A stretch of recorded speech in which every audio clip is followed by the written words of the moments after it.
Hello friends, welcome to my channel SSC और bank का तड़का। तो आज के हम अपने वीडियो में बात करने वाले हैं आईबीपीएस क्लर्क का जो न्यू नोटिफिकेशन आया है। अपडेटेड नोटिफिकेशन भी बोल सकते हैं, क्योंकि पहले ये नोटिफिकेशन सितंबर में आया था, अगस्त सितंबर में, बट रीजनल लैंग्वेज के इशू की वजह से फाइनेंस मिनिस्टर ने इसको रोक दिया था।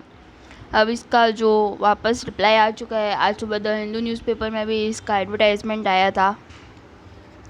तो ये वापस अब ये भर्ती होगी, वापस इसकी जो वैकेंसी है वो आई है, और आप इसको अब रीजनल लैंग्वेजेस में भी आप ये एग्ज़ाम दे सकते हैं, हिंदी इंग्लिश के अलावा। जो आपकी होम लैंग्वेज है, सिटी की लैंग्वेज होगी, उसके जो आपकी स्टेट की लैंग्वेज होगी उसके हिसाब से। तो बहुत ही बड़ी अपडेट है, इसके बारे में हम पूरी बात करेंगे। IBPS clerk new notification, updated notification, ठीक है। जैसे कि जानते हैं आप, इंस्टीट्यूट ऑफ बैंकिंग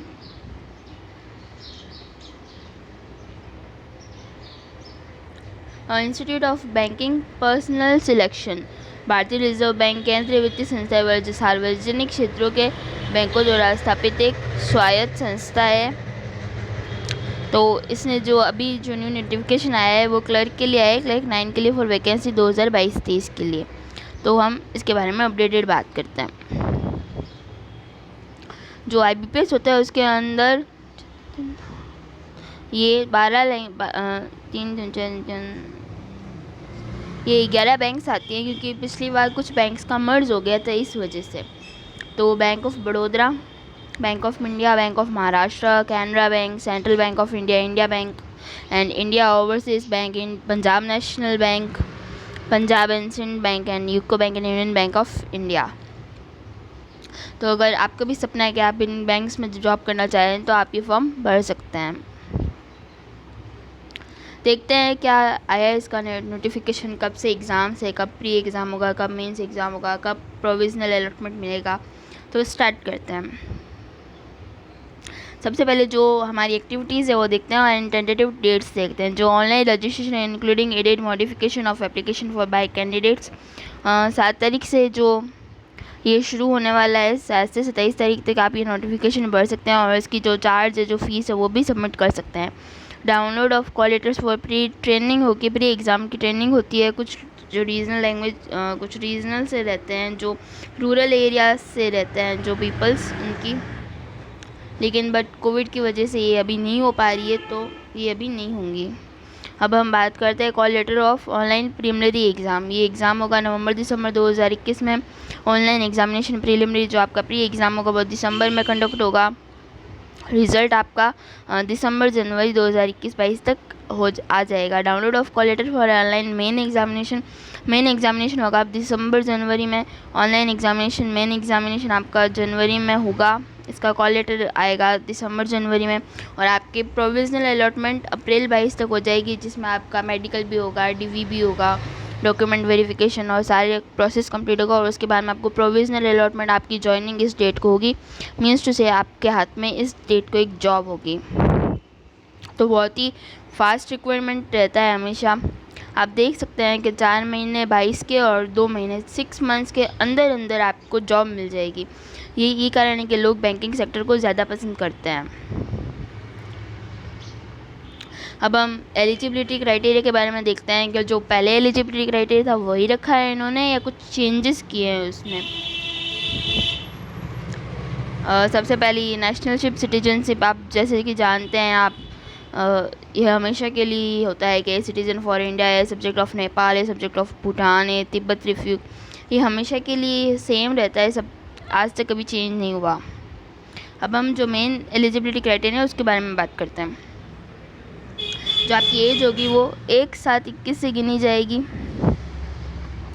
मिनिमम आपकी एज 20 ईयर कंप्लीट हो जानी चाहिए एंड मैक्सिमम 28 ईयर्स होनी चाहिए। आगे हम बात करते हैं कैटेगरी। अगर आपकी एज अगर आपने एक साथ 21 तक अगर आपने 28 एज कंप्लीट कर ली और अगर आप फॉर्म भरना चाहते हैं तो उसके लिए आपको कुछ रिलैक्शंस मिलते हैं जो ये फॉर्म भर सकते हैं। SC/ST को 5 साल का रिलैक्शन, OBC को 3 साल का रिलैक्शन, PWD को 10 ईयर का रिलैक्शन, एक्स सर्विसमैन जो डिसेबल्ड होते हैं उनको भी कुछ रिलैक्शंस मिलते हैं, जो विडोज़ होती है, डिवोर्स वुमेंस होती हैं उनको भी कुछ रिलैक्शंस मिलते हैं, पर्सन अफेक्टेड बाय 98 फॉर रियोस्ट उनको भी कुछ रिलैक्शंस मिलते हैं। तो अब हम ये देखते हैं कि आपकी एज एग्जैक्ट होनी क्या चाहिए। आपकी जो डेट ऑफ बर्थ है वो नॉट अर्लियर मतलब इससे पहले की नहीं होनी चाहिए, इस डेट ऑफ बर्थ से पहले की नहीं होनी चाहिए और इस डेट ऑफ बर्थ के बाद की नहीं होनी चाहिए।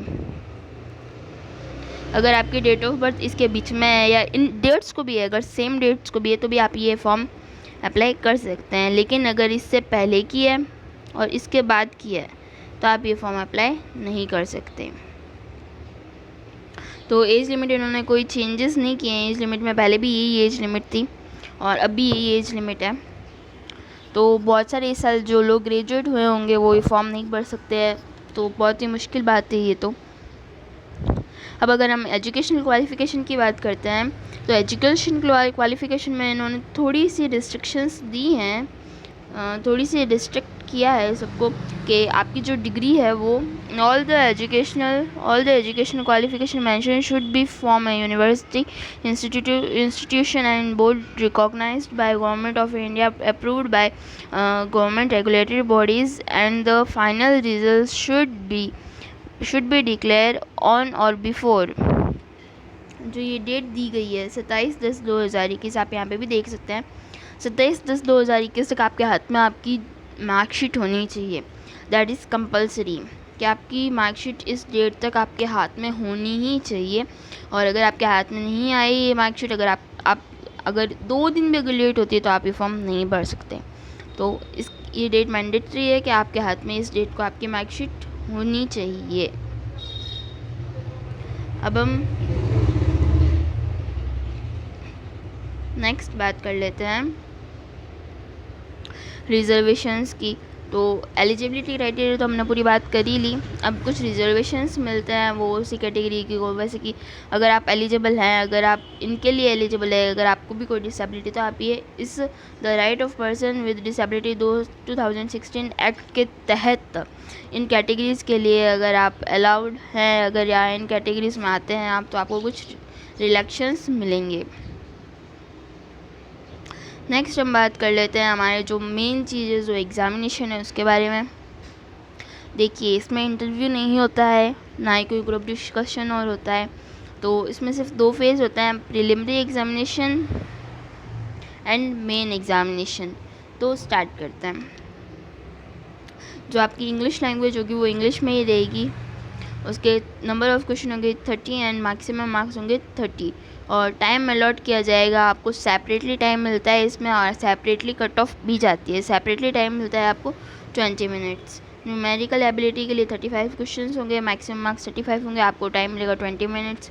रीजनिंग एबिलिटी के लिए भी 35 क्वेश्चंस, 35 मार्क्स, 20 मिनट्स। तो टोटल आपके 100 क्वेश्चंस होंगे, 100 मार्क्स के होंगे वो एंड 60 मिनट्स आपको टाइम अलॉट किया जाएगा। लेकिन इस बार जो ये रीजनल लैंग्वेज के लिए जो इश्यू हुआ था उसमें कुछ चेंजेस किए गए हैं। आप ये देख सकते हैं कि यहाँ पे ये 2 स्टार हैं। अब ये स्टार यहाँ पे क्यों हैं, मेन बात ये है कि ये स्टार यहाँ पे क्यों हैं।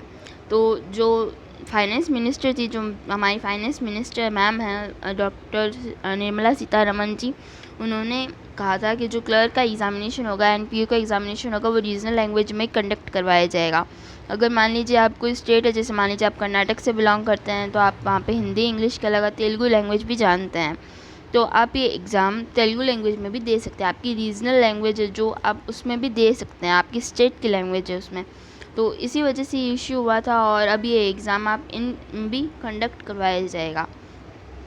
पहले ये क्या होता था कि सिर्फ English and Hindi 2 he languages में ये एग्ज़ाम कंडक्ट होता था, बट अब ये एग्ज़ाम सभी लैंग्वेजेस में जो आपकी स्टेट की लैंग्वेज होगी, जो होल्डर है वहाँ की, वहाँ पे ये कंडक्ट होगा।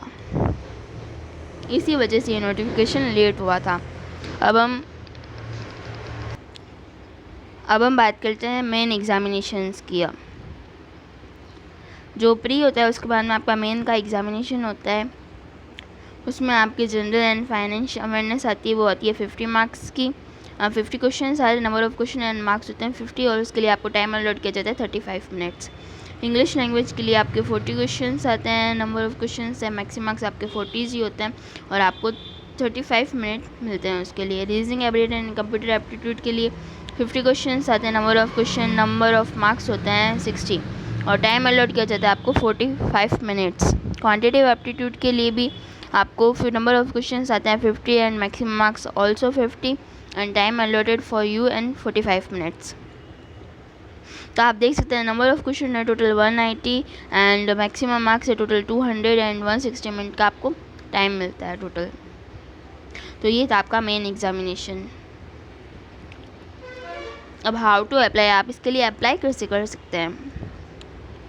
तो जो पहले जिन्होंने 12-14 तारीख को जब ये उस वक्त जो नोटिफिकेशन ओपन हुआ था, उस वक्त जिन्होंने अप्लाई किया था उनको फर्दर इस प्रोसेस में दोबारा अप्लाई करने की कोई भी रिक्वायरमेंट नहीं है, उनका वो पहले वाले ही माना जाएगा फॉर्म।